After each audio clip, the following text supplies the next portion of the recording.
안녕하세요. 오늘은 2월 10일 날마다 죽기로 큐티집 76페이지입니다. 성경 본문은 구약성경 잠언 24장 13절로 22절 말씀입니다. 이 말씀을 가지고 다시 일으키시는 하나님의 지혜라는 제목으로 큐티 가이드를 시작하겠습니다. 사랑하는 성도 여러분, 오늘 말씀을 읽다 보면 오뚜기를 생각하게 되는데요. 오뚜기는 아무리 넘어져도 다시 일어나지요. 일부러 밀쳐도 그야말로 오뚜기처럼 벌떡 일어섭니다. 그 오뚜기를 보면서 이름을 참 잘 지었다라는 생각을 하곤 했었는데요. 그런 것처럼 오늘 본문 말씀에 오뚜기와 같은 사람이 나옵니다. 그는 바로 의인이지요. 내용 관찰 1번을 보겠습니다. 무엇이 있으면 장래가 있고 소망이 있을까요? 14절을 봅니다. 지혜가 내 영혼에게 이와 같은 줄을 알라. 이것을 얻으면 정령이 내 장래가 있겠고 내 소망이 끊어지지 아니하리라. 아멘. 지혜이지요. 이 지혜는 곧 하나님 자신과 하나님의 말씀을 뜻하는데요. 이 지혜를 13절에서는 꿀로 비유를 했습니다. 꿀 중에서도 달다고 하는 송이꿀로 비유를 했지요. 꿀은 입에 넣으면 달달한 게 아주 기분이 좋을 뿐 아니라 몸에도 좋은 건강식품입니다. 이 송이꿀과 같이 달달한 하나님의 말씀을 먹으면 우리 영혼이 건강하게 되고 큰 유익을 얻을 것이며 장래에 대한 소망이 확고해질 것이기 때문에 그렇습니다. 예레미야는 이 말씀을 마치 우리가 음식을 먹듯이 내가 주의 말씀을 얻어먹었사오니 라고 말씀하였고, 베드로는 아기들이 먹는 부드러운 젖에 이 말씀을 비유했습니다. 그래서 갓난 아이들과 같이 순전하고 신령한 젖을 사모하라 라고 했습니다. 두 번째입니다. 아기는 재앙으로 엎드러지나 의인은 어떻습니까? 16절을 봅니다. 대저 의인은 7번 넘어질지라도 다시 일어나려니와 악인은 재앙으로 말미암아 엎드러지느니라. 아멘. 재앙으로 인해 7번 넘어질지라도 다시 일어난다고 하지요.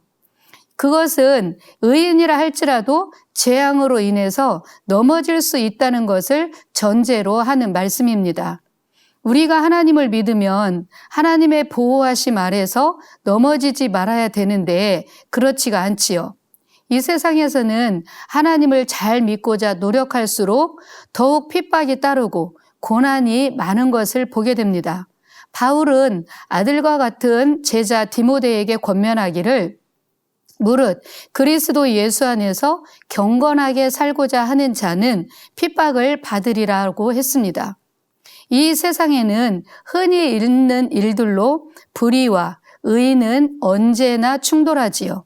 그런 현실 속에서 때로 의인이 난관에 부딪히기도 하고 넘어지기도 하지만 그것이 문제될 것이 없습니다. 왜냐하면 그들의 넘어짐은 최후적인 실패가 아니고 오히려 다시 일어나게 하시는 하나님의 능력을 체험하는 기회가 될 것이기 때문입니다.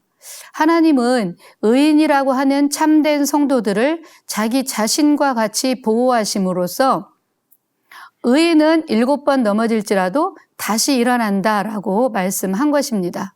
세 번째, 반역자와 사귀지 말아야 할 이유는 무엇일까요? 21절로 22절 말씀을 보겠습니다. 내 아들아, 여호와와 왕을 경외하고 반역자와 더불어 사귀지 말라.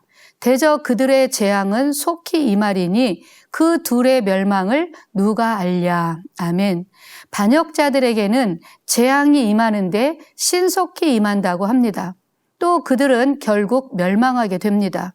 시골에서 농사 짓는 것을 보면 곡식은 부지런히 가꾸고 돌봐야 자랍니다. 반면에 잡초는 그냥 두어도 무성하게 자라지요. 그런데 때가 되면 농부는 그 잡초를 싹 다 베어다가 아궁이에 넣어서 땔감으로 쓰는 것을 봅니다. 아무리 무성해 보여도 잡초는 속히 배임을 당하고 말지요. 그런 것처럼 반역자는 재앙으로 인해서 속히 멸망하게 될 것을 말씀하고 있습니다. 그렇게 멸망하게 될 반역자와 사귀지 말아야 할 이유는 함께 있다 보면 그 죄에 오염될 수 있고 그러다 보면 그들과 같이 화를 당할 수 있기 때문입니다. 구약성경 잠언 13장 20절을 보면 지혜로운 자와 동행하면 지혜를 얻고 미련한 자와 사귀면 해를 받는다라고 말씀했습니다. 또 재앙은 죄인을 따르고 선한 보응은 의인에게 미친다라는 말씀이 있듯이 하나님을 가까이 하는 자와 가까이 하고 하나님을 대적하는 자와 멀리 하는 것이 곧 지혜이며 평안을 얻는 길임을 기억해야 할 것입니다. 네 번째 연구와 묵상입니다. 의인이 7번 넘어져도 다시 일어날 이유가 무엇인지 묵상해 봅시다. 15절을 보면 악한 자여 의인의 집을 엿보지 말며 그가 쉬는 처소를 헐지 말라라고 하셨습니다. 의인을 무단히 괴롭게 하거나 그들에게 악을 행하지 말라고 경고를 한 것이지요. 즉 하나님은 의인을 보호하고 계십니다. 또 불꽃 같은 눈동자로 지키고 계십니다. 사도행전 9장을 보면 사울이 예수 믿는 자들을 잡아 죽이기 위해 공문을 받아서 다메섹으로 갈 때의 이야기가 나옵니다. 혈기 등등해서 말을 타고 달리던 사울에게 부활하신 예수님이 나타나셨지요. 그리고는 사울아 사울아 부르시면서 내가 어찌하여 나를 핍박하느냐라고 하셨습니다. 예수님을 믿는 백성들을 괴롭히고 핍박하는 것이 곧 예수님 자신을 핍박하는 것이라는 것을 알게 하신 것입니다. 그렇습니다. 하나님이 자신을 지키시듯이 당신의 백성들을 지키시고 보호하시기 때문에 의인들은 때로 넘어져도 다시 일어날 수 있는 것입니다. 다섯 번째, 삶의 적용입니다.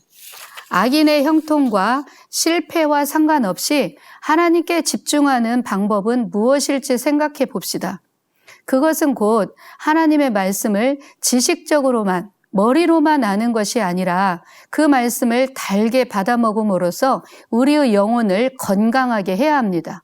그리고 그 말씀을 붙잡고 의지하며 살아가는 것이지요. 믿는 자에게는 정령이 장래가 있고 소망이 있다는 말씀을 꽉 부여잡고 믿음으로 사는 것이 방법일 것입니다. 감사합니다.